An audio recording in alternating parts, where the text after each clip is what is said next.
What do you get in a brand like Quiet Carry when you spend $335 on one of their knives? Number one, you get some nice, simple, cool packaging, which is not altogether too very important, but it is nice to see.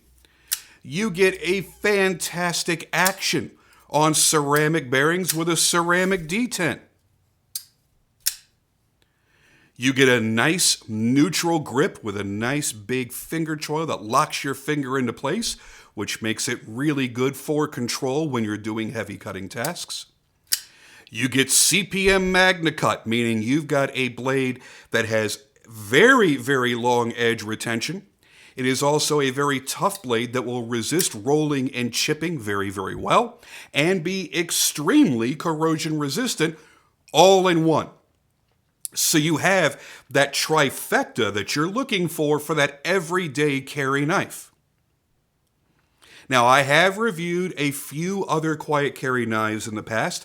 This is a brand that is like a darling among YouTube knife reviewers, and everybody loses their shit over them. And I don't get why. I think it's a good brand with nice knives, but I've never had one in my hand that I went, oh my God, I absolutely have to have this knife. However, this knife, I actually do want. Now, this is a borrowed knife, a guest blade, if you will. And I want to thank Don so very much for allowing me to borrow this knife, as well as his Quiet Carry Drift, which I have reviewed also. And putting them side by side, I could tell you right now, this knife, the 9, feels more substantial. You have thicker blade stock. You have a broader blade with a longer edge, and the contoured frame helps it fill out your hand just a little bit more than the very thin and very flat version of the Drift. Drift is a nice knife. It's just not enough for me to go, wow, I need to own that. And the 9, while it doesn't knock me over and shoot rainbow sprinkles out of my butthole, I like it a lot. And I think it is a perfectly acceptable knife to have in the collection for EDC. It's lightweight so that it's easy to carry. It's just the right size that it feels like it kind of disappears in your pocket. Or if it's going to be maybe your backpack knife, it's going to not add a lot of weight to your pack and it's going to kind of disappear, so be careful where you put it. Very, very simple to carry. Let's get into the specs very quickly. And since this is for my alternate channel where everything is quicker, I'm not going to keep the specs on the screen very long, so go ahead and pause it if you'd like to read them. Got a blade length of 3.28 inches at only 118 thou thick, with an overall length of 7.54 inches. On this MagnaCut clip point blade, you've got a high luster stonewash finish that will collect fingerprints, unfortunately. And you have ceramic bearings and a ceramic detent with a carbon fiber inlay, and the weight again is only 3.9 ounces. It is a really cool knife. And I think it's a little bit more about the slickness in the simplicity of the design that people really appreciate about these knives.